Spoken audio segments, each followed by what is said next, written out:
ಎಲ್ಲರಿಗೂ ನಮಸ್ಕಾರಗಳು. ನಾನು ನಿಮ್ಮ ಅಶೋಕ್ ಎಫ್ ದೊಡಮನಿ. ವಚನಗಳಲ್ಲಿ ಕೃಷಿ ವಿಜ್ಞಾನ ಯೂಟ್ಯೂಬ್ ಚಾನಲ್ಗೆ ಹಾರ್ದಿಕ ಸ್ವಾಗತ. ಅಲ್ಲಮ ಪ್ರಭುಗಳು ತಮ್ಮ ವಚನದಲ್ಲಿ ಕೃಷಿಯಲ್ಲಿ ಕೆರೆಗಳ ಮಹತ್ವ ಹಾಗೂ ಪ್ರಾಮುಖ್ಯತೆಯನ್ನು ಉಲ್ಲೇಖಿಸುತ್ತಾರೆ.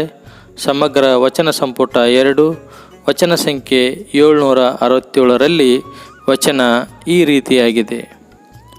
ಅನ್ನವ ನಿಕ್ಕಿ ನನ್ನೆಯ ನುಡಿದು ಅರವಟ್ಟಿಕೆಯ ನಿಕ್ಕಿ ಕೆರೆಯ ಕಟ್ಟಿಸಿದಡೆ ಮರಣದಿಂದ ಮೇಲೆ ಸ್ವರ್ಗ ಉಂಟಲ್ಲದೆ ಶಿವನ ನಿಜವು ಸಾಧ್ಯವಾಗದು.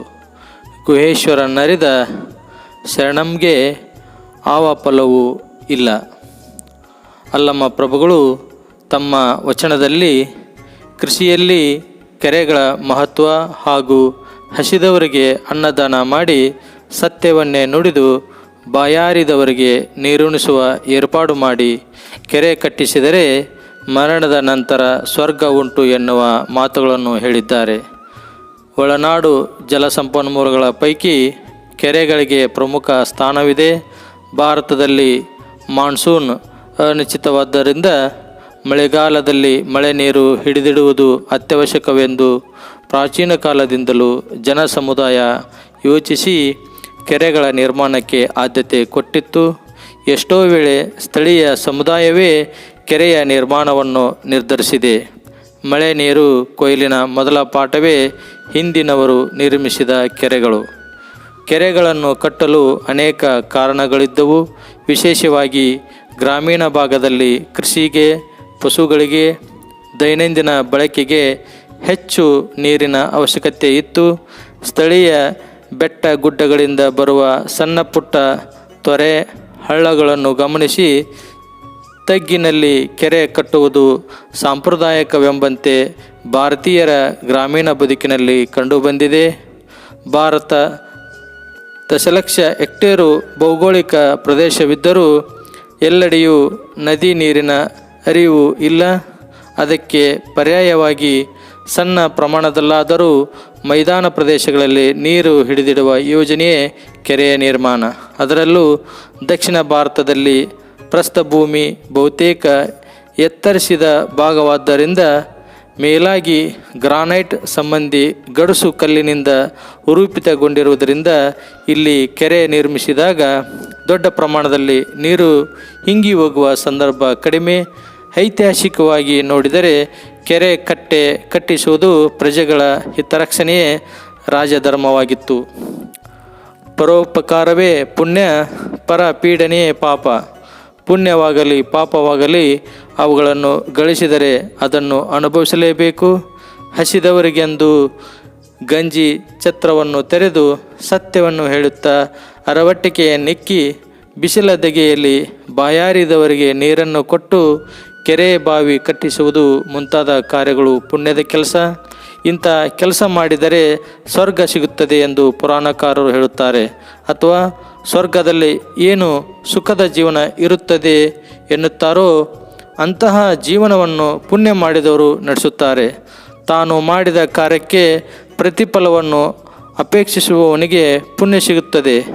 ಆದರೆ ಇದರಿಂದ ದೇವನ ಜ್ಞಾನ ಅರಿವಾಗುವುದಿಲ್ಲ, ದೇವನ ಸಾಕ್ಷಾತ್ಕಾರವಾಗುವುದಿಲ್ಲ.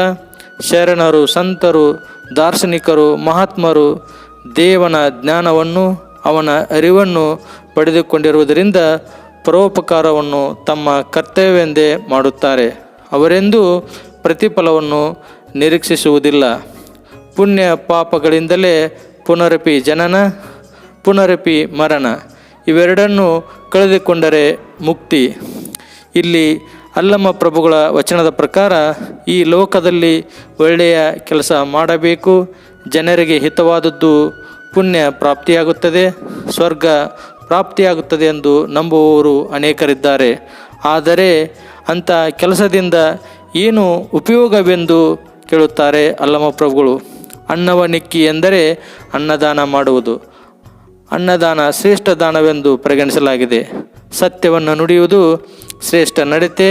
ಅರವಟ್ಟಿಕೆ ನಿಕ್ಕುವುದು ಕೂಡ ಬಹು ದೊಡ್ಡ ಪುಣ್ಯವೆಂದು ಪರಿಗಣಿಸಲಾಗಿದೆ.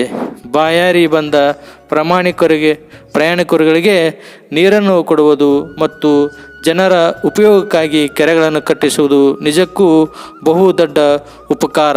ಇದರಿಂದ ಪುಣ್ಯ ಸಿಗುತ್ತದೆ ಎಂದು ಹೇಳುತ್ತಾರೆ.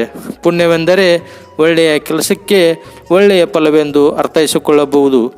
ಎಂದರೆ ಈ ಲೋಕದಲ್ಲಿ ಜನರಿಗೆ ಸಹಾಯವಾಗುವಂಥ ಒಳ್ಳೆಯ ಕೆಲಸಗಳನ್ನು ಮಾಡಿದಾಗ ಅದರ ಫಲ ದೊರಕುತ್ತದೆ. ಬಹಳ ಒಳ್ಳೆಯ ಕೆಲಸಗಳನ್ನು ಮಾಡಿದಾಗ ಅದರ ಫಲ ಸತ್ತ ಮೇಲೂ ಕೆಲ ದಿನ ಉಳಿಯುತ್ತದೆ. ಎಂದರೆ ಸತ್ತ ಮೇಲೂ ಅನೇಕ ದಿನಗಳವರೆಗೆ ಆತನನ್ನು ನೆನೆಯುತ್ತಾರೆ ಜನ. ಆದರೂ ಕೊನೆಗೊಂದು ದಿನ ಅದು ಅಂತ್ಯಗೊಳ್ಳುತ್ತದೆ.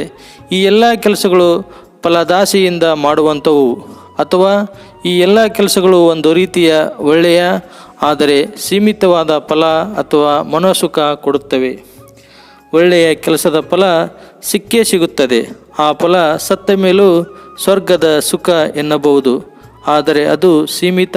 ಆ ಸುಖ ಸಿಕ್ಕ ಮೇಲೆ ತಾನು ಮಾಡುವ ಆ ಕೆಲಸ ಯಾಂತ್ರಿಕವಾಗುತ್ತದೆ. ಅದಾದ ಮೇಲೆ ಮಾಡಲು ಏನೂ ಇರುವುದಿಲ್ಲ. ಇದರಿಂದ ಏನು ಪ್ರಯೋಜನ ಎನ್ನುವಂತಿದೆ ಅಲ್ಲಮರ ವಚನ. ಈ ವಿಡಿಯೋ ನಿಮಗೆ ಇಷ್ಟವಾಗಿದ್ದರೆ ಲೈಕ್ ಮಾಡಿ, ಕಮೆಂಟ್ಸ್ ಹಾಕಿ ಹಾಗೂ ರೈತರಿಗೆ ಶೇರ್ ಮಾಡಿ. ನಮ್ಮ ಚಾನಲ್ ಸಬ್ಸ್ಕ್ರೈಬ್ ಮಾಡಿಕೊಳ್ಳಿ. ಮುಂದೆ ಮತ್ತೊಂದು ಕೃಷಿ ವಚನದೊಂದಿಗೆ ಮತ್ತೆ ಬರುತ್ತೇನೆ. ಧನ್ಯವಾದಗಳೊಂದಿಗೆ ನಮಸ್ಕಾರಗಳು.